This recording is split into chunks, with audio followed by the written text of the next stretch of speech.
الحمد لله نحمده ونستعينه ونستغفره ونعوذ بالله من شرور أنفسنا ومن سيئات أعمالنا من يهده الله فلا مضل له ومن يضلل فلا هادي له وأشهد أن لا إله إلا الله وحده لا شريك له وأشهد أن محمدا عبده ورسوله يا أيها الذين آمنوا اتقوا الله حق تقاته ولا تموتن إلا وأنتم مسلمون يا أيها الناس اتقوا ربكم الذي خلقكم من نفس واحدة وخلق منها زوجها وبث منهما رجالا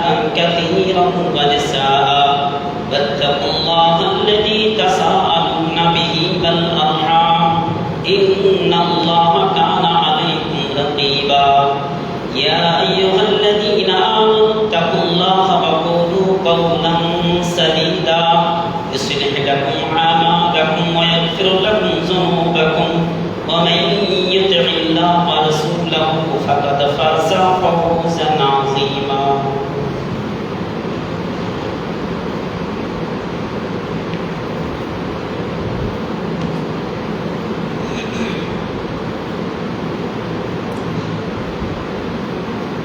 إن الحمد لله وحده والصلاة والسلام على من لا نبي بعد أما بعد فأعوذ بالله من الشيطان الرجيم وإذ أخذ الله ميثاق النبيين لما آتيتكم من كتاب وحكمة ثم جاءكم رسول مصدق لما معكم لتؤمنن به ولتنصرنه فقال النبي الكريم صلى الله عليه وسلم تركت فيكم أمرين لن تزلوا ما تمسكتم بهما كتاب الله وسنة رسوله منفعت ایک ہے اس قوم کی نقصان بھی ایک ہی نبی دین بھی ایمان بھی حرم پاک بھی ایک کچھ بڑی بات تھی ہوتے جو مسلمان بھی ایک طلب کرتے ہدایت حسن تم پھر ہو بھی غیروں سے طلب کرتے ہدایت حسن تم پھر ہو بھی غیروں سے मुझे तो सुन के बेखासी मालूम होती है उपस्थित इस्लाम दौदी इस्लाम हिताकांक्षी भाई बाबाजीগণ আজকে আমরা সকলেই মসজিদে একত্রিত হয়েছি এর একটাই উদ্দেশ্য একটাই কারণ কিছু শুনবো তারপরে আমল করব আমাদের ভিতরে যে সমস্ত ত্রুটিগুলো আছে যে সমস্ত ভুলভ্রান্তিগুলো আছে কোরআন এবং হাদিসের মাধ্যমে পরিবর্তন করা এটাই হচ্ছে আমাদের আসল উদ্দেশ্য মানুষ বক্তব্য কিংবা জুমার খুতবা কি জন্য শুনতে আসে আল্লাহ রাসূল যে জিনিস থেকে আমাদেরকে বারণ করেছেন সেই জিনিসকে পরিত্যাগ করা যে জিনিস করতে বলেছেন সেটাকে করা এটার জন্য একমাত্র আশা হয় আজকে আমি আপনাদের সামনে যে বিষয় নিয়ে আলোকপাত করব মনে করেছি সেটা হচ্ছে রাসূল সাল্লাল্লাহু আলাইহি ওয়াসাল্লামের সুন্নাত মানব কেন আল্লাহ রাসূলের সুন্নাত না মানলে কি আমরা জান্নাতে প্রবেশ করতে পারবো क्या मोहम्मद सल्लल्लाहु अलैहि वसल्लम की सुन्नती की पैरवी करना जरूरी है আমরা কোরআন এবং হাদিস থেকে জানার চেষ্টা করব এই বিষয়টা খুবই একটা গুরুত্বপূর্ণ বিষয় এই জন্য আমরা বিভিন্ন জায়গাতে শুধু আপনাদের কুলিকান্দি মুর্শিদাবাদ বলে নয় আর পশ্চিম বাংলা বলে নয় ভারত বলে নয় যে কোনো দেশে জায়গা জায়গাতে কি আছে? খানকা তৈরি আছে, মাজার তৈরি আছে, কবর তৈরি আছে, দরগা তৈরি আছে। আর সেখানে গিয়ে মানুষ মাথা নত করে, সেখানে গিয়ে নিজের চাহিদা, নিজের ইচ্ছাকে পোষণ করে। ওই জন্য এই বিষয়টা জরুরি। এমনটাই যদি হতো তাহলে আল্লাহ রাসূল আমাদেরকে আদেশ দিতেন, তোমরা খানকার কাছেও যাও, তোমরা দরগার কাছেও যাও, জ্যোতিষীর কাছে যাও, তোমরা গাছের কাছে যাও, পাথরের কাছে যাও, যার আত্মা নেই তার কাছেও যাও, মরা মানুষের কাছে যাও। এটা আল্লাহ রাসূল তিনি আগে থেকে বলে দিতেন যদি কল্যাণ হতো। তো আল্লাহ রাসূল কি এমন কোন নজির দিয়েছেন আমাদেরকে?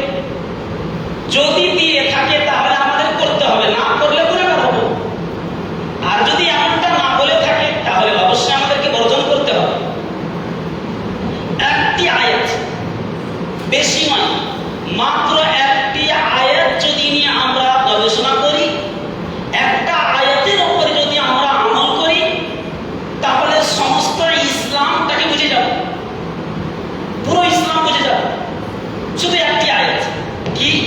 আল্লাহ তাআলা সূরা হাশরের 7 নম্বর আয়াতে তিনি বলেছেন, মা আতাকুমুর রাসূলু ফাখুযুহু ওয়া মা নাহাকুম আনহু ফান্তাহু। ব্যাস, আর কোন দিকে যাওয়ার প্রয়োজন নাই। কি বলা হয় এখানে? মা আতাকুমুর রাসূল, তোমাদেরকে রাসূল সাল্লাল্লাহু আলাইহি ওয়াসাল্লাম যেটা দেয় সেটা তোমরা গ্রহণ করো, অ্যাকসেপ্ট করো, নিয়ে নাও। আর কি? আর যে জিনিস থেকে তোমাদেরকে আল্লাহ রাসূল বারণ করছেন সেটা তোমরা ছেড়ে দাও, বর্জন করো, গ্রহণ করিও না। তাহলে মা আতাকুমুর রাসূল, একদিকে হলো মা আতাকুমুর রাসূল ফাখুযুহু ওয়া মা নাহাকুম আনহু ফান্তাহু। একদিকে আল্লাহ রাসূল সাল্লাল্লাহু আলাইহি ওয়াসাল্লাম যেটা তোমাদেরকে দেয় সেটা তোমরা গ্রহণ করো, তার মানে কি? তোমরা ওটার উপরে আমল করো। আর যে জিনিস থেকে আল্লাহ রাসূল তোমাদেরকে নিষেধ করছেন, বারণ করছেন, বর্জন করতে বলছেন, সেটা ধারে পর্যন্ত যাবে না। তাহলে কি হয়ে যাবে? ইসলামটাকে মানা হয়ে যাবে। এখন চলেন, আমরা যারা কবরের কাছে যাই, সেখানে মাথা নত করি, পীরের দরবারে যাই, গাছের কাছে যাই, তাবিজের মাধ্যম নিই, ধাগার মাধ্যম নিই, যত রকমের তাবিজ আছে, যত রকমের ধাগা আছে, যা কিছু আছে, এই সমস্ত জিনিসের মাধ্যম নিয়ে থাকি। এখন বলুন তো, আল্লাহ রাসূল যদি বলেছেন যে এটা আমি তোমাদেরকে দিচ্ছি, তোমরা গ্রহণ করো, তাহলে অবশ্যই আমাদের গ্রহণ করতে হবে। আর যদি আল্লাহ রাসূল বলছে না এটা তোমরা নিও না, তাহলে আমাদেরকে ছেড়ে দিতে হবে। প্লাস পয়েন্ট দুটো আছে। যেটা আল্লাহ রাসূল যে জিনিস থেকে আমাদেরকে বারণ করছে, এটা যদি আমরা এটা থেকে যদি আমরা বিরত থাকি, নেকি পাওয়া যাবে। আর যে জিনিসটা আল্লাহ রাসূল আমাদেরকে করতে বলেছেন, এটা যদি আমরা করি তাহলে নেকি পাওয়া যাবে। তার মানে বিরত থাকলেও নেকি, করলেও নেকি। সম্মানিত দিনী ভাই, কোন দরগা, কোন হুজুর, কোন পীর, কোন শেখ, কোন মাশায়েখ, কোন মাদানী, কোন হাফি, কোন গাজী, কোন সালাফি, যত রকমের পৃথিবীতে মানুষ আছে, কারো অন্ধবিশ্বাস করা যাবে না। লা তুকাল্লিদু দীনাকুম আর-রিজাল, ধর্মের ক্ষেত্রে তোমরা কোনো মানুষকে অন্ধবিশ্বাস করে মেনে নিও না। আজকে যদি সমস্যা তৈরি হয়েছে তার একটাই কারণ, কোরআন এবং হাদিসকে রেখে দিয়েছি পিছনে, মানুষের কথার উপরে আমল করতে শুরু করে দিয়েছে। কোরআন হাদিসকে পিছনে রেখে দিয়েছি। তাহলে এরা দেখুন অবস্থা কি হয়েছে আমাদের। অবস্থা, আমরা গুমরা হয়ে গেছি, পথভ্রষ্ট হয়ে গেছি। এটা আমি নয়, এটা আল্লাহ রাসূল বলছেন। তারাক্তু ফিকুম আমরাইন মা তামাসসাকতুম বিহিমা কিতাবাল্লাহি ওয়া সুন্নাতি রাসূলি। বিদায় হজের সময় আল্লাহ রাসূল ভাষণ দিয়েছিলেন, আল্লাহ রাসূল বক্তব্য দিয়েছেন, সাহাবায়ে কেরামদের ইঙ্গিত করে বলেছেন, হে আমার সাহাবা, তোমরা শুনে রাখো, আমি তোমাদের কাছে দুটি জিনিস ছেড়ে যাচ্ছি। দুটি জিনিস, এই দুটি জিনিস যদি তোমরা ধরে থাকো, পৃথিবীর কোনো মানুষ তোমাদেরকে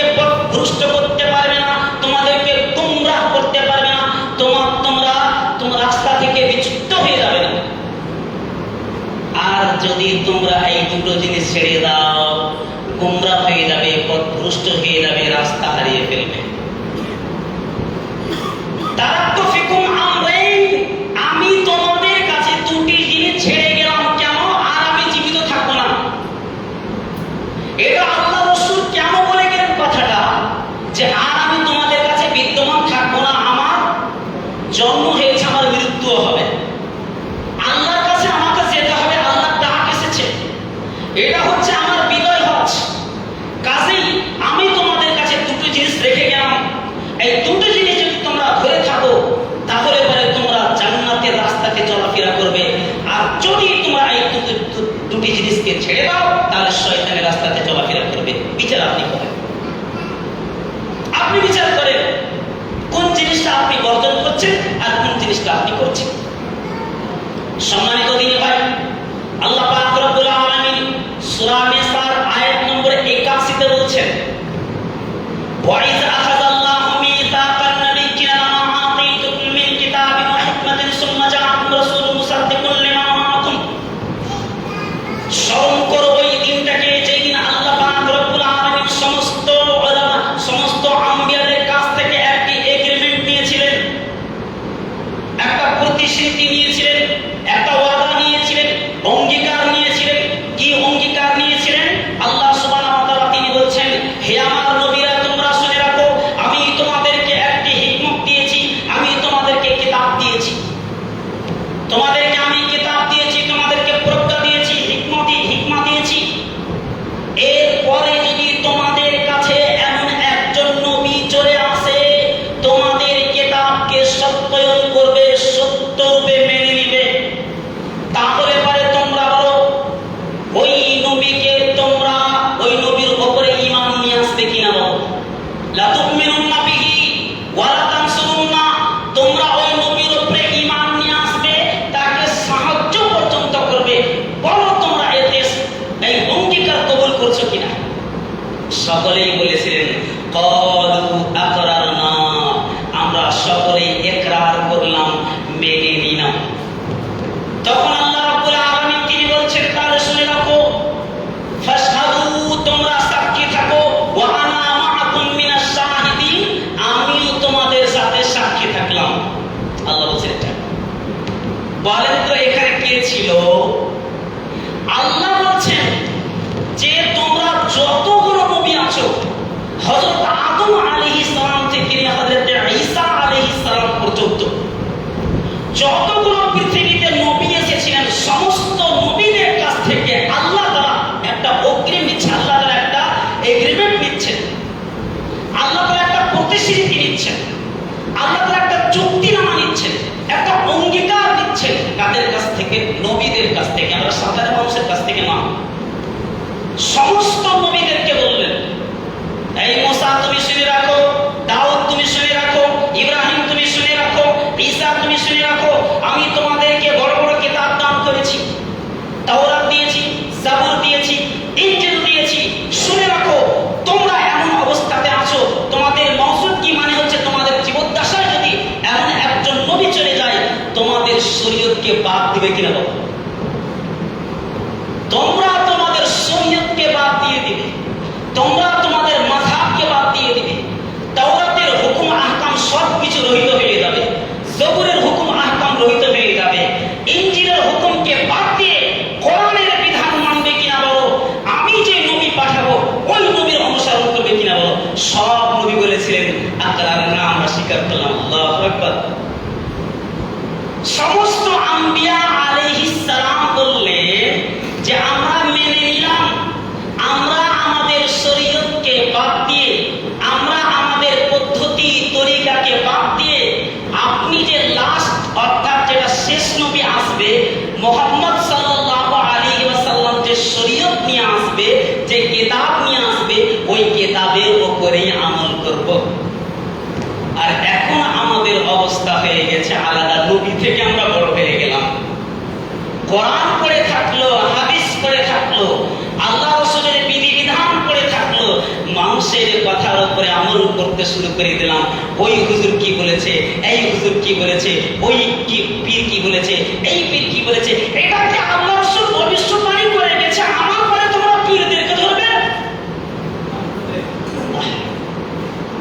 এটা আল্লাহ রাসূল বলে না, এই কথা আল্লাহ রাসূল বলে না। আল্লাহ রাসূল বলেছেন কোরআন এবং হাদিসকে তোমরা যদি ধরে থাকো সঠিক পথে থাকবে, আর যদি কোরআন এবং হাদিস ছেড়ে দাও গোমরাহ হয়ে যাবে।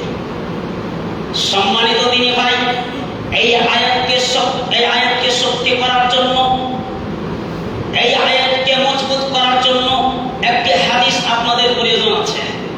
জি, চলে রাসূল সাল্লাল্লাহু আলাইহি ওয়াসাল্লাম তিনি বলছেন, আন জাবির রাদিয়াল্লাহু তাআলা আনহু আন উমর ইবনে খাত্তাব আতা রাসূলুল্লাহ সাল্লাল্লাহু আলাইহি ওয়াসাল্লাম বিনুসকাতিন মিনাত তাওরাত। হযরত জাবির রাদিয়াল্লাহু তাআলা আনহু তিনি বলছেন যে হযরত উমর রাদিয়াল্লাহু তাআলা আনহু একটা তাওরাতের অংশ নিয়ে আসলেন, তাওরাতের একটা নুসখা নিয়ে আসলেন, তাওরাতের একটা কপি নিয়ে আসলেন। কার কাছে? আল্লাহ রাসূলের কাছে নিয়ে আসলেন।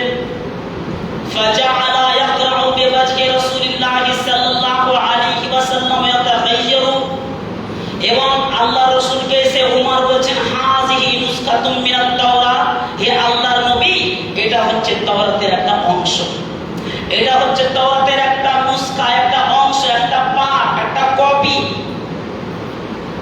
ফাসাকাতা, আল্লাহ রাসূল চুপ থাকলেন।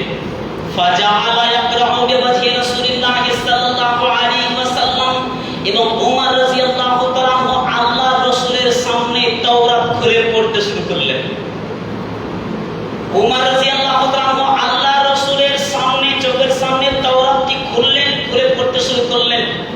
ফাজাআলা ইয়াকরাউ বিওয়াজহি রাসূলিল্লাহ সাল্লাল্লাহু আলাইহি ওয়াসাল্লাম ইয়াতাগায়্যারু, আর তাওরাত উমর যে তাওরাত পড়ছে, এই উমরের তাওরাত পড়া দেখে আল্লাহ রাসূলের চেহারা পরিবর্তন হয়ে গেল।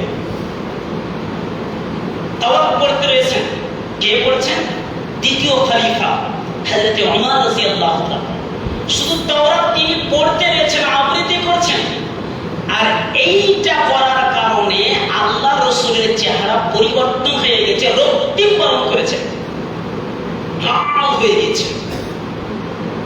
তখন হযরত আবু বকর রাদিয়াল্লাহু তাআলা তিনি বলছেন, সাকিলাত কাসসাবাকিল ইয়া উমর, হে উমর, সন্তান হারানো মা যেন তোমাকে হারিয়ে ফেলে। তুমি কি দেখছো না আল্লাহ রাসূলের চেহারার দিকে? তিনার চেহারা রক্তিম বরণ করেছে। ফানাজারা উমর, হযরত উমর রাদিয়াল্লাহু তাআলা আল্লাহ রাসূলের চেহারার দিকে দিদার করছেন। আল্লাহ রাসূলের চেহারা রক্তিম বরণ করেছে, লাল হয়ে গিয়েছে, চেহারা পরিবর্তন হয়ে গিয়েছে। হযরত উমর রাদিয়াল্লাহু তাআলা সঙ্গে সঙ্গে বলে ফেললেন, আউযু বিল্লাহি মিন গাযাবিল্লাহি ওয়া গাযাবি রাসূলিহি, রাযিনা বিল্লাহি রাব্বান ওয়া বিল ইসলামি দীনান ওয়া বি মুহাম্মাদিন নবিয়্যা। এই শব্দটি উমর রাদিয়াল্লাহু তাআলা বলে ফেললেন। কি বললেন? আউযু বিল্লাহি মিন গাযাবিল্লাহি ওয়া গাযাবি রাসূলিহি, আমি আল্লাহর ক্রোধ, নবী সাল্লাল্লাহু আলাইহি ওয়াসাল্লামের ক্রোধ থেকে আশ্রয় কামনা করছি। রাযিনা বিল্লাহি রাব্বান, আমি সন্তুষ্ট, আমি খুশি হয়ে গেলাম রব, আল্লাহ রব হওয়ার কারণে, ওয়া বিল ইসলামি দীনান, ইসলাম দ্বীন হওয়ার কারণে, ওয়া বি মুহাম্মাদিন নবিয়্যা, এবং নবী মুহাম্মদ হওয়ার কারণে, মুহাম্মদ নবী হওয়ার কারণে আমি খুশি হয়ে গেলাম, আনন্দ হয়ে গেলাম। এই কথাটুকু বললেন কার সামনে? আল্লাহ রাসূলের সামনে। এবার তার পরের শব্দটা দেখেন, হযরত মুহাম্মদ সাল্লাল্লাহু আলাইহি ওয়াসাল্লাম তিনি বলছেন, ওয়াল্লাযী নাফসি মুহাম্মাদিন বিয়াদিহি, হে উমর তুমি শুনে রাখো, ওয়াল্লাযী নাফসি মুহাম্মাদিন বিয়াদিহি, ওই সত্তার কসম যার হাতে আমার জান রয়েছে, যার হাতে আমার প্রাণ রয়েছে, লাউ বাদাআলাকুম মূসা লাতাবা'তুমুহু ওয়া তারাকতুমুনি, হযরত মূসা আলাইহিস সালাম যদি চলে আসে এবং তুমি হযরত মূসা আলাইহিস সালামের শরীয়তকে অবলম্বন করে আমার শরীয়তকে যদি বাদ দিয়ে দাও, তুমি যদি হযরত মূসা আলাইহিস সালামের শরীয়তকে অবলম্বন করো, মূসা আলাইহিস সালামের শরীয়তের উপরে যদি তুমি চলতে শুরু করো এবং যদি তুমি আমাকে ছেড়ে দাও, লা যালালতুম আন সাওয়াইস সাবিল, তাহলে তুমি সঠিক রাস্তা থেকে বিচ্যুত হয়ে যাবে। আল্লাহু আকবার। আগে বললেন উমর রাদিয়াল্লাহু তাআলা জান্নাতের সার্টিফিকেট দুনিয়াতে পেয়ে গেছেন। উমর রাদিয়াল্লাহু তাআলা বলছেন, কে বলছেন? আমাদের শেষ নবী হযরত মুহাম্মদ সাল্লাল্লাহু আলাইহি ওয়াসাল্লাম। কেন বলছেন? তাওরাত পড়ার কারণে। তাওরাতের উপরে আমল করে দিয়েছেন, তাওরাতটা পড়তে শুরু করেছেন। তাওরাতের হুকুম আহকাম পুরোপুরি শরীয়তের মানে তাওরাতের যে হুকুম হাকাম আছে এটা তিনি মানতে শুরু করেনি, শুধু পড়তে শুরু করেছে। পড়ার কারণে আল্লাহ রাসূলের চেহারা রক্তিমকরণ করলো, পরিবর্তন হয়ে গেল। তিনি কি বললেন, তুমি যদি হযরতে মুসা আলাইহিস সালামের শরীয়তকে যদি ধরে নাও, শরীয়তের উপরে যদি আমল করো এবং আমার শরীয়তকে তুমি যদি বাদ দিয়ে দাও, তাহলে সঠিক পথ থেকে তুমি বিচ্যুত হয়ে যাবে, সরে যাবে। তারপরে শুনুন, ওয়াকানা হাক্কান হাইজান আদরাকা নবুওয়াতি। হে উমর, তুমি শুনে রাখো, ওয়াল্লাহি আল্লাহর কসম, ওয়াল্লাহি আল্লাহর কসম, ওয়াল্লাহি আল্লাহর কসম, হযরতে মুসা আলাইহিস সালাম যদি জীবিত থাকতো, লাত্তাবানি, আমার অনুসরণ করত। আল্লাহু আকবার, কি মর্যাদা! আল্লাহ রাসূল বলছেন, আজকে যদি হযরতে মুসা আলাইহিস সালাম যদি জীবিত থাকতো, তাহলে লাত্তাবানি, আমার শরীয়তের উপরে আমল করত। তিনি একজন নবী, নবী হয়ে আমার শরীয়তের উপরে আমল করত। ওই জন্য হযরতে ঈসা আলাইহিস সালাম কিয়ামতের পূর্বে যখন তিনি আসবেন, তখন আর নবী হয়ে নয়, আল্লাহ রাসূলের উম্মত হয়ে। সুবহানাল্লাহ। হযরতে ঈসা আলাইহিস সালাম তিনি যখন আসবেন, আর নবী না, এবারে তিনি আল্লাহ রাসূলের উম্মত হয়ে আসবেন। আর এখন আমরা আল্লাহ রাসূলকে বাদ দিয়ে মানুষের আমরা অনুসরণ করতে শুরু করে দিয়েছি। ওই জন্যই আল্লাহ রাসূলের জন্য আমরা মিলাদুন নবী পালন করলাম। আউযু বিল্লাহ। আল্লাহ রাসূলের নামে কেক কাটছি, আল্লাহ রাসূলের নামে আমরা কত কি জুলুস বের করলাম, মিলাদ করলাম। এটা কি আল্লাহ রাসূল, এটা করাতে কি আল্লাহ রাসূলকে আমরা সম্মান দিয়েছি? না, আরো আল্লাহ রাসূলকে অপমান করেছি। যেই জিনিস আল্লাহ রাসূল করতে বলেনি, আল্লাহ রাসূলের পরে সাহাবীরা করেননি, সাহাবীদের পরে তাবিঈরা করেনি, তাবিঈদের পরে তাবিঈরা করেনি, তাবিঈদের পরে মুখাদ্দামিরা করেনি, এরপরে সালফে সালেহিনরা করেনি, তারপরে বড় বড় বিদ্যানগুরু করেনি। আমরা সাধারণ মানুষ নবীর নামে ডিজে বাজিয়ে মদ পান করে মিলাদ করছি। বারে উম্মতে মুহাম্মাদি, আল্লাহ রাসূল কি আমাদেরকে ডিজে বাজাতে বলেছেন? যেই শব্দ শুনতে আল্লাহ রাসূল কানে হাত দিতেন, শব্দ যদি ভেসে আসতো, আওয়াজ ভেসে আসতো, আর উম্মতে মুহাম্মাদি সব করে সেই শব্দগুলো শুনবে আর মুহাম্মাদের নামে এত বড় বিরাট চালু করবে। এ কোথায় যাবে? এটা কি আল্লাহ রাসূল দিয়েছেন? আমি তো আগে বলেছি আপনাদের, মা তাকুম রাসূল ফাকুযু ওয়া মা নাহাকুম আনহু ফান্তাহু। নবী যেটা দেয় সেটা তোমরা গ্রহণ করো, আর যেই জিনিস থেকে বর্জন করতে বলেছে তোমরা ছেড়ে দাও, করে ধারে পর্যন্ত যেও না। ইসলাম থেকে পবিত্র মাযহাব পৃথিবীতে আর কিছু আমি দেখতে পাই না। এর থেকে পবিত্র মাযহাব পৃথিবীতে আর নেই, এর থেকে শান্তিময় মাযহাব আর পৃথিবীতে নাই। এই মাযহাবের নামে আমরা বিরাট চালু করেছি, অশান্তি তৈরি করেছি, শিরকের মতো ভয়াবহ পাপে লিপ্ত হয়ে গেছি। শুধু তাই নয়, রাসূল সাল্লাল্লাহু আলাইহি ওয়াসাল্লাম তিনি বলছেন, মান মাতা ইউশরিক বিল্লাহি শাইআ দাখালান নার ওয়া মান মাতা লা ইউশরিক বিল্লাহি শাইআ দাখালাল জান্নাহ। যেই ব্যক্তি শিরক করা অবস্থায় মৃত্যুবরণ করে, কোন ব্যক্তি যদি শিরক করা অবস্থাতে মৃত্যুবরণ করে, আল্লাহ রাসূল বলেছেন ফাদাখালান নার, সেই ব্যক্তি জাহান্নামে প্রবেশ করবে। ওয়া মান মাতা লা ইউশরিক বিল্লাহি শাইআ দাখালাল জান্নাহ।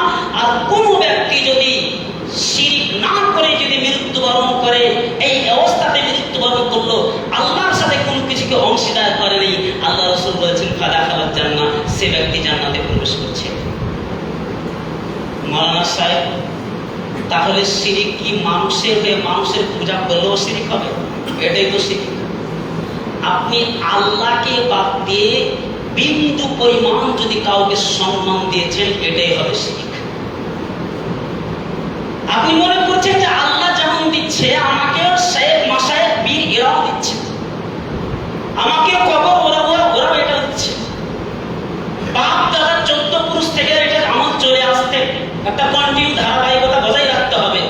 ওই জন্য সেখানে গিয়ে মাথারত করছি। রাসূল সাল্লাল্লাহু আলাইহি ওয়াসাল্লাম তিনি বলছেন, দাখালান নার রাসূলুন ফি যুবাবিন ওয়া দাখালাল জান্নাতা রাসূলুন ফি যুবাবিন। একটা মানুষ শুধু একটা মাছির কারণে জাহান্নামে প্রবেশ করছে, আর একটি মানুষ একটা মাছির কারণে জান্নাতে প্রবেশ করছে। সাহাবায়ে কেরাম জিজ্ঞাসা করেন, কাইফা যালিকা ইয়া রাসূলুল্লাহ, হে আল্লাহর রাসূল এটা কিভাবে সম্ভব? তখন আল্লাহর রাসূল বলেছে, মাররা রাজুলাইনি আলা কাবিলাহুম সালামুল্লাহ ইফাফু হাত্তা ইউকাররিবা ইলাইহি। এক এলাকাবাসীর কাছে একটা গম্বুজ তৈরি করা ছিল, একটা মাজার তৈরি করা ছিল, কবর তৈরি করা ছিল। লা ইউসাইসু হাত্তা ইউকাররিবা ইলাইহি, যতক্ষণ পর্যন্ত ওই কবরের নামে কোনো কিছু উৎসর্গ না করেছে ততক্ষণ পর্যন্ত তাদেরকে যেতে দেওয়া হয়নি। তাদের রাস্তাতে বাধা চলে এসেছে। তাদের মধ্যে থেকে ওদের মধ্যে থেকে একজনকে বলা হলো কাররি, এই মাজারের নামে কিছু দান করো। তখন সেই ব্যক্তি বলছে, লা উকারিব লাইসা ইনদি শাই, আমি কি দান করব? মা উকারিব লাইসা ইনদি শাই, আমি কি দান করব? আমার কাছে দান করার মতো, উৎসর্গ করার মতো কিছুই নাই। তখন তারা বলল, কাররি ওয়ালাউ বিযুবা, কিছুই না থাকলে পারে এই যে মাছি ভন ভন ভন ভন করে ঘুরে বেড়াচ্ছে, মাছিটাকে ধরে কবরের নামে উৎসর্গ করো। তাদের উদ্দেশ্য ছিল ঈমানকে নষ্ট করা, মানে শিরিক করা। মাছির কি আছে ভাই, কি মূল্য আছে মাছির? মাছি যে কবরের নামে দান করবে এতে কি পাবো? লাখ টাকা, হাজার টাকা কি পাবে? কিছুই তো পাবে না। তার মানে এদের আসল উদ্দেশ্য হচ্ছে ঈমান নষ্ট করা, এটা পরীক্ষা করতে চাইছে। ওই জন্য সেই ব্যক্তি কি করলো? একটা মাছি ধরে কবরের নামে দান করলো। আর কি ওয়াকালিল আখার, দ্বিতীয় জনকে বলা হলো, তুমি কিছু এই কবরের নামে আমাদের নামে দান করো। সেই ব্যক্তি বলছে, আমি কিছু দান করতে পারবো না, আল্লাহ ছাড়া কারোর নামে কিছু দান করতে পারবো না। তখন তারা কি করলো? ফাজারাবা উনকাহু, তারা সকলে মিলে তার গর্দনটাকে শরীর থেকে আলাদা করে দিল, মাথাটাকে শরীর থেকে আলাদা, মুন্ডুটাকে। আল্লাহ রাসূল বলছেন, ফাদাখালাল জান্নাহ, সেই ব্যক্তি জান্নাতে প্রবেশ করছে। সুবহানাল্লাহ। মাছি দান করলো না, নবীজি বলছেন জান্নাতে প্রবেশ করলো একটা মাছির কারণে, আর একটি মাছির কারণে এক ব্যক্তি জাহান্নামে প্রবেশ করলো। কারণটা হচ্ছে এটাই যে কারো নামে যদি বিন্দু পরিমাণে, ইঞ্চি পরিমাণ যদি সম্মান দিয়ে থাকেন তাহলে এটাই হবে শিরিক। আজকে তো আমরা মাছি তো দূরের কথা, আমাদের ছেলের কোমরে তাবিজ দেখতে পাওয়া যাচ্ছে, আমাদের ছেলের হাতে তাবিজ দেখতে পাওয়া যাচ্ছে, মাদুলি দেখতে পাওয়া যাচ্ছে।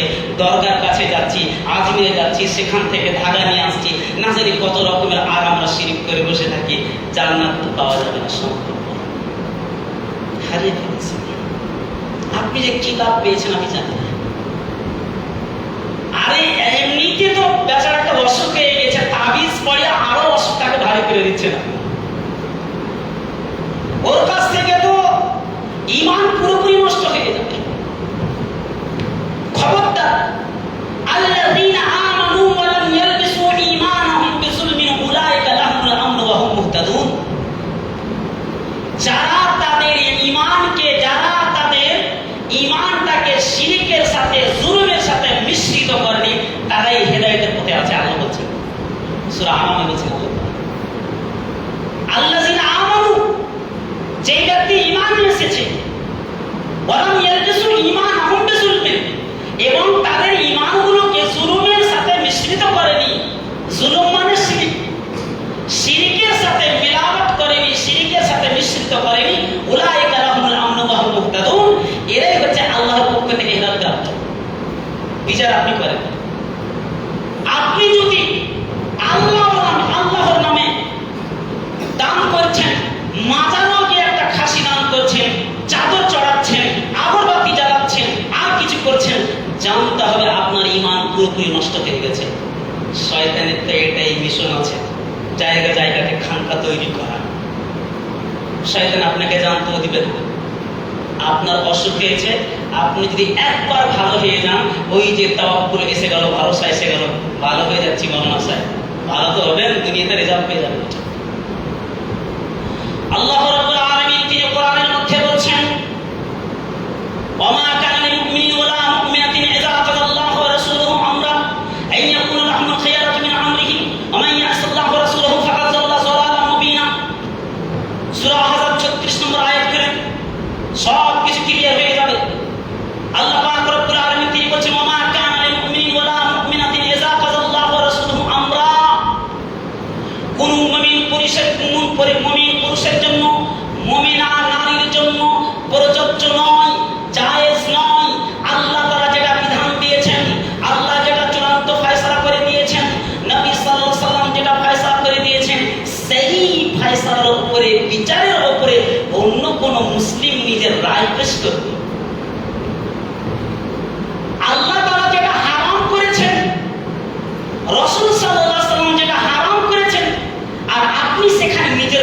পেশ করবেন, এটা আল্লাহ তাআলা বলছেন কোন মুমিন পুরুষের জন্য, মুমিনা নারীর জন্য জায়েজ নেই। শুধু তাই না, ওয়া ইয়াসিল্লাহু ওয়া রাসূলুহু আমরা, যেই ব্যক্তি আল্লাহ এবং রাসূল সাল্লাল্লাহু আলাইহি ওয়াসাল্লামের কথা অমান্য করবে, ফাকাদ যাল্লা যালালাম মুবিনা, সে পথ স্পষ্ট গুমরাহিতে পড়ে যাবে। শুধু গুমরাহ নয়, স্পষ্ট গুমরাহ পথ ভ্রষ্টে পড়ে যাবে। আপনি যদি আল্লাহ এবং রাসূল সাল্লাল্লাহু আলাইহি ওয়াসাল্লামের যদি কথাকে অমান্য করেছেন, আপনি শুধু দেখেন আমি যে কাজটা করছি এই কাজে কি আল্লাহ রাসূল আমাকে অনুমতি দিয়েছে নাকি, ব্যাস এটা শুধু ভাবেন। আপনি শুধু ভাবেন আমি যে কাজ করছি এতে আল্লাহ রাসূল সাল্লাল্লাহু আলাইহি ওয়াসাল্লাম আমাকে কি আদেশ দিয়েছেন, আমি যে কাজ করছি এই কাজে কি আল্লাহ রাসূল আমাকে সম্মত করেছেন। যদি আমাকে অনুমতি না দিয়ে থাকেন তাহলে বর্জন করতে হবে, আর যদি অনুমতি দেয় আপনি করেন, সমস্যা নেই। একটি আয়াত, কোরআনের শুধু একটি আয়াত, ইয়াকা নাবুদু ওয়া ইয়াকা নাস্তাইন, বাস সব ছেড়ে দেন। কি হলো এখানে? ইয়াকা নাবুদু, শুধু তোমারই ইবাদত করি, ওয়া ইয়াকা নাস্তাইন, তোমারই কাছে সাহায্য চাই।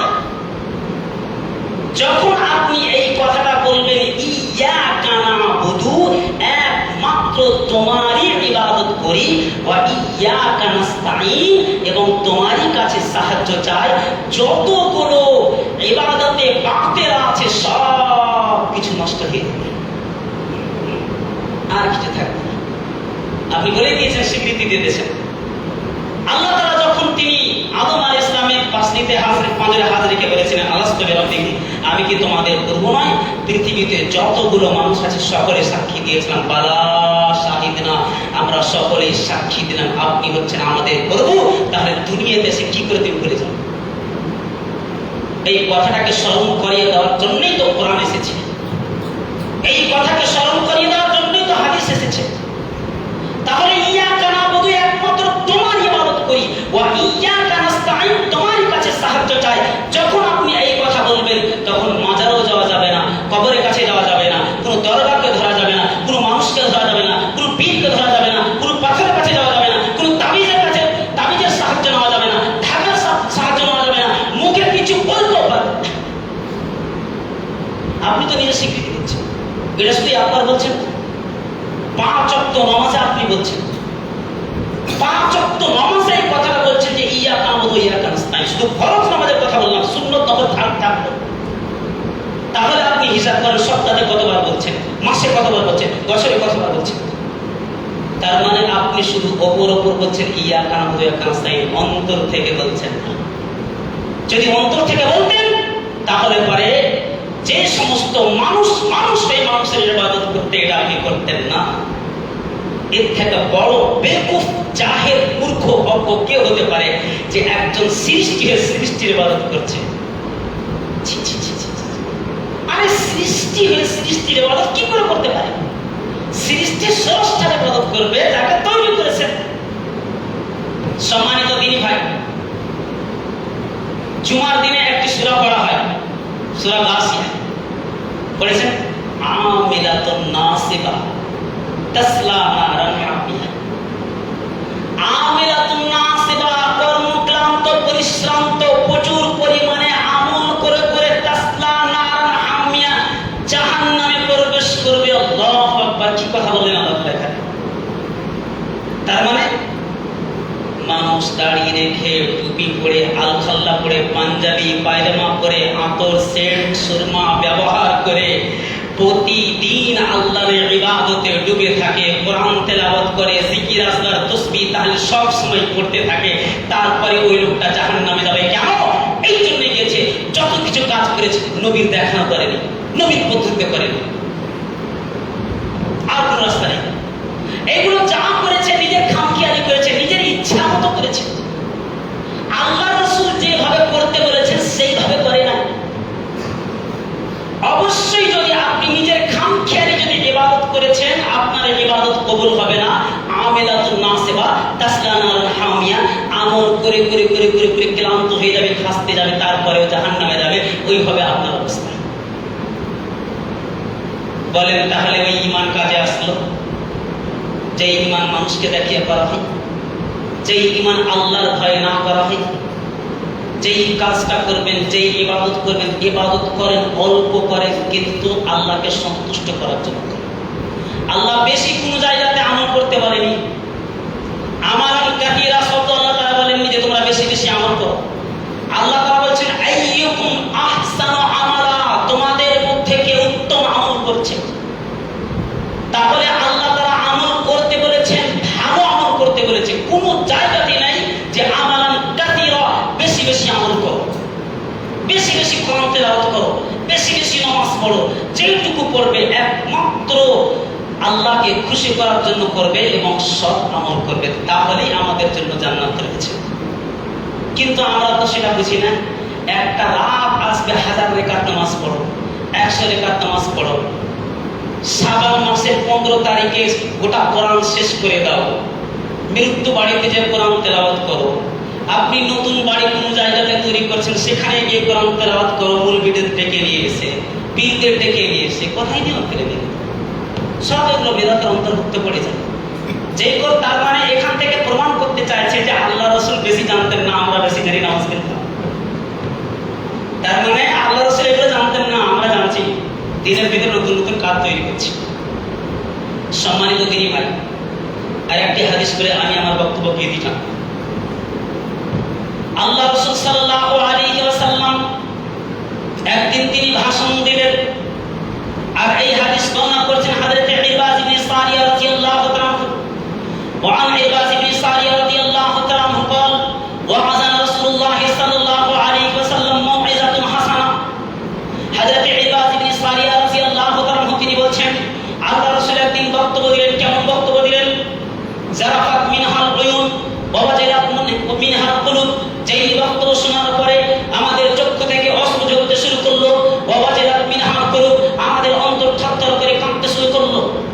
আমরা বললাম ইন্না হাযিহি মাউইযাতুন মুআদ্দিন, হে আল্লাহর রাসূল আপনি এমন বক্তব্য দিলেন, বক্তব্য শোনার পরে মনে হচ্ছে এটা আপনার শেষ বক্তব্য, আর মনে হয় আপনার মুখ থেকে সুন্দর বাণী শুনতে পাবো না। ফামাযা তাফাদু ইলাইনা, আপনি আমাদের জন্য কিছু ছেড়ে দেন, কিছু আমাদেরকে নসিহত করে দেন। তখন আল্লাহর রাসূল বলেন ইন্নী কাদ্দারাতুকুম আলাল বাইযা লাইলুহা কানাহারিহা, হে আমার সাহাবায়ে কেরাম তোমরা শোনো, ইন্নী কাদ্দারাতুকুম আলাল বাইযা, আমি তোমাদেরকে যেই শরীয়তের উপরে, যেই মাসলাকের উপরে, যেই মানহাজের উপরে, যেই ইসলামের উপরে রেখে যাচ্ছি, এই মাযহাব, এই শরীয়ত, এই ইসলাম 24 ঘন্টা আলোকময় হয়ে থাকবে, 24 ঘন্টা উজ্জ্বল হয়ে থাকবে, সাদা দুধের মতো ধবধবে হয়ে থাকবে।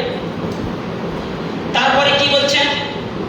ধ্বংস হয়ে যাবে ওই সমস্ত ব্যক্তি, হালিকুন লা ইয়াসিকু বাদি, যারা আমি মুহাম্মদ সাল্লাল্লাহু আলাইহি ওয়াসাল্লাম মরে যাওয়ার পরে যারা নিজের ইচ্ছা মতো খামখেয়ালি আমল করবে, তারা ধ্বংস হয়ে যাবে।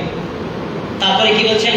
ওয়ামান ইয়াইশ মিনকুম ফাসারা ফায়াখতালাফা কাসীরা ফাআলাইকুম বিমা আরাদতুম মিন সুন্নতি ওয়া সুন্নাতিল খুলাফায়ে রাশিদিন আল মাহদিয়িন। তারপরে আল্লাহ রাসূল বলেন, হে আমার সাহাবীরা তোমরা জেনে রাখো, শুনে রাখো, আমি চলে যাওয়ার পরে অনেকগুলো তোমরা বেঁচে থাকবে ইখতিলাফ দেখবে, মতনৈক্য দেখবে, মতভেদ দেখবে, এক হুজুর আরেক হুজুরকে মারবে, কাটাকাটি, হানাহানি, খুনাখুনি, সামান্য বিন্দু বিন্দু জিনিস নিয়ে এক অপরের শত্রুতা বেড়ে যাবে, ইখতিলাফ মতভেদ দেখতে পাবে। ওই সমাজে তোমরা কি করবে? বিমা আরাদতুম মিন সুন্নতি, আমার সুন্নতকে তোমরা মজবুত করে ধারণ করবে, ওয়া সুন্নাতিল খুলাফায়ে রাশিদিন আল মাহদিয়িন, এবং আমার হেদায়েতপ্রাপ্ত 4টি খুলাফায়ে রাশিদিনের শরীয়তকে ধরে নেবে। ভবিষ্যৎবাণী এটা আল্লাহ রাসূল করে গেছেন। আজকে দেখুন আমরা যতগুলো আমল করছি আল্লাহ রাসূলের দেখানো পথে করি না। সাহাবায়ে কেরাম যেভাবে আমল করেছে সেইভাবে আমরা করি না। অমুক হুজুর বলেছে এটা, অমুক মাওলানা বলেছে এটা, অমুক মসজিদের ইমাম বলেছে এটা, ওই ইমামটা এরকম বলেছে, ওর কাছেও দলিল আছে, এর কাছেও দলিল আছে। একটা লোক চ্যালেঞ্জ করছে, আমাদের ঝাড়খণ্ডের আছে মুফতি জাহাঙ্গীর আলম, ও শুধু বলবে 10 লক্ষ টাকা পুরস্কার দেবো, কেউ যদি দেখাতে পারে বুখারীতে বুকের উপরে হাত বাঁধার কথা আছে, 10 লক্ষ টাকা পুরস্কার দেবো।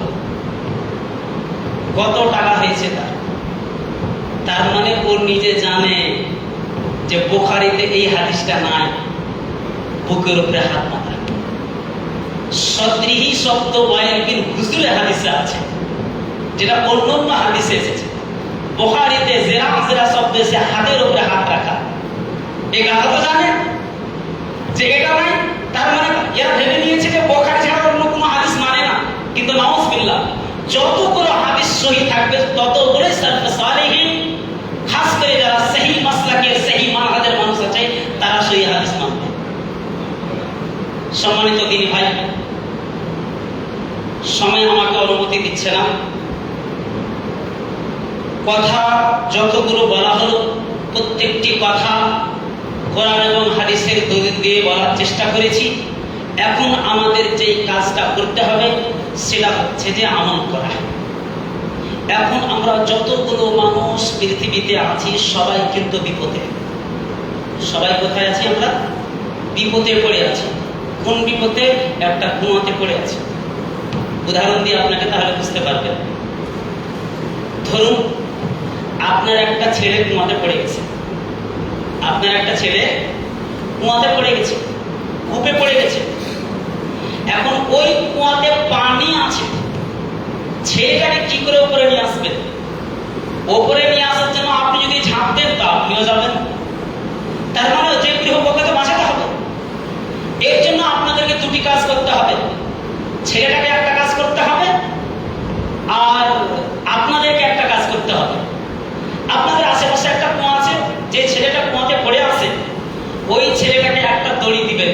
কি দিবেন? একটা দড়ি দিবেন, রশ্মি দড়ি, যে কোনো জিনিস একটা দিবেন, মজবুত শক্ত যাতে থাকে, যাতে না ছিঁড়ে যায়। আর ছেলেটাকে বলবেন তুমি দড়িটাকে ধারণ করো। এইভাবে দড়িটাকে কি করো? দু হাত দিয়ে তুমি ধারণ করো, মজবুত করে ধারণ করো, যাতে না ফসকে যায়। আর আপনাদেরকে একটা কাজ করতে হবে, কি? দড়ি ধরে উপরে উঠাতে হবে, টানতে হবে। যখন আপনি দড়িটা ধরে টানবেন তখন অটোমেটিক ছেলেটা আস্তে আস্তে উপরে আসবে। আল্লাহ পাক রব্বুল আলামিন বলছেন, বান্দারে তোরা কুয়াতে পড়ে আছিস, আমি একটা দড়ি ছেড়েছি 1450 বছর আগে। সুবহানাল্লাহ। একটা আমি তোদেরকে দড়ি দিয়েছি, দড়িটার নাম কি? কুরআনুল হাকীম। ওয়াতাসমু বিহাবলিল্লাহি জামিআন ওয়া লা তাফাররাকু। হাবল মানে হচ্ছে দড়ি। আল্লাহ বলছে আমি তোমাদেরকে যে দড়িটা দিয়েছি এই দড়িটা তোমরা ধারণ করো, পৃথক পৃথক হয়ে যাও না। তোমরা যদি দড়িটা ধারণ করো, কিয়ামতের দিন আমি তোমাদেরকে আল্লাহ পাক রব্বুল আলামিন টেনে জান্নাতে ধরে দিব। আর দড়ি যদি ছেড়ে দাও তাহলে তোমরা জাহান্নামের কুয়াতে পড়ে থাকবে। আমরা এখন আছি জাহান্নামের কুয়াতে পড়ে। চতুর্দিক থেকে শুধু আমাদের ঈমানের উপরে হামলা হচ্ছে। কেউ যদি নতুন আহলে হাদিস হয়ে যায়, হামলা হয়ে গেল। কেউ যদি জোরে আমিন বলে দেয়, হামলা হয়ে গেল। কেউ যদি রাফলে আদিন করে তারপরে মসজিদ ধুয়ে ফেললো, কারো বাড়িকে আবার ভাঙচুর করা হয়েছে। তার মানে এই বিপদ আপদ তোমার কাছে এসেছে বান্দা, কিন্তু তুমি দড়িটাকে ধারণ করো। কোনটা দড়িকে? কোরআনটাকে ধারণ করো। অবশ্যই তুমি যদি এই রাস্তাতে শহীদ হয়ে যাও, আমার নবীর সুন্নতকে টিকিয়ে রাখার জন্য তোমার যদি জান প্রাণ চলে যায়, আমি আল্লাহ তোমাকে এর বিনিময়ে জান্নাত দেব। চিন্তা করেন। তাহলে আল্লাহ পাক রব্বুল আলামিন আমাদের জন্য তৈরি করে রেখেছেন কি? জান্নাত খানা। আপনি যদি সঠিক মুমিন হয়ে থাকেন, আপনি যদি সত্যিকারে যদি মুমিন হয়ে থাকেন, তাহলে আপনার উপরে বিপদ আপদ আসবে, এটা স্বাভাবিক। আপনি যদি মনে করেন অশান্তিতে আমি থাকতে চাই না, সর্বসময় শান্তি লাভ করব, তাহলে কিন্তু জানতে হবে আপনি ঈমানের পথে না। কেন? যখন আপনার কাছে বিপদ আসবে তখন মনে করবেন যে আল্লাহ রাসূলদের কেমন বিপদ আপদ এসেছিল। সাহাবীরা আগুনের উপরে চলাফেরা করেছে। হযরতে খুবাইব, হযরতে খাব্বাব, হযরতে বিলাল রাদিয়াল্লাহু তাআলা, সুমাইয়া রাদিয়াল্লাহু তাআলা আনহাকে লজ্জা স্থানে বর্ষা মেরে তাকে মেরে ফেলা হয়েছে। আবু জেহেল বর্ষা মেরে তাকে মেরেছে। আমাদের উপরে তো কোনো বালা মুসিবত আসেনি। দুই একটা কোনো মানুষ কথা বললো, ব্যাস তার উপরে ওই কথাটা নিয়ে ভাবতে শুরু করলাম, প্রতিশোধ দিতে শুরু করে দিয়েছি। আল্লাহ তাআলা আমাদের সকলকে বুঝার থেকে আমল করার তৌফিক দান করেন। রব্বুল আলামিন যতদিন পর্যন্ত আমরা বেঁচে থাকবো, কোরআন এবং হাদিসকে যেন ধরে রাখি তুমি আমাদের শক্তি দান করো। আমরা যেন মুহাম্মদ সাল্লাল্লাহু আলাইহি ওয়াসাল্লামের দেখানো রাস্তার উপরে চলতে পারি, তুমি আমাদের তৌফিক দান করো। রব্বুল আলামিন যেই পথে নবী আলাইহিস সালাম চলে গেছেন, যেই পথে সাহাবায়ে কেরাম গেছেন, যেই পথে তাবেঈন গেছেন, যেই পথে তাবেঈন গেছেন, সেই পথে তুমি আমাদেরকে চলার তৌফিক দান করো। আউযু বিল্লাহি মিনাশ শাইতানির রাজিম। বিসমিল্লাহির রহমানির রহিম। ইয়া আইয়ুহাল্লাযীনা আমানু সাল্লু আলাইহি ওয়া সাল্লিমু তাসলিমা। আল্লাহুম্মা সাল্লি আলা মুহাম্মাদ ওয়া আলা আলি মুহাম্মাদ কামা সাল্লাইতা আলা ইব্রাহিম ওয়া আলা আলি ইব্রাহিম ইন্নাকা হামিদুম মাজিদ। আল্লাহুম্মা বারিক আলা মুহাম্মাদ ওয়া আলা আলি মুহাম্মাদ কামা বারাকতা আলা ইব্রাহিম ওয়া আলা আলি ইব্রাহিম ইন্নাকা হামিদুম মাজিদ। ربنا آتنا في الدنيا حسنة وفي الآخرة حسنة وقنا عذاب النار. ربنا ظلمنا أنفسنا إن لم تغفر لنا وترحمنا لنكونن من الخاسرين. ربنا تقبل منا إنك أنت السميع العليم. وآخر دعوانا الحمد لله رب العالمين.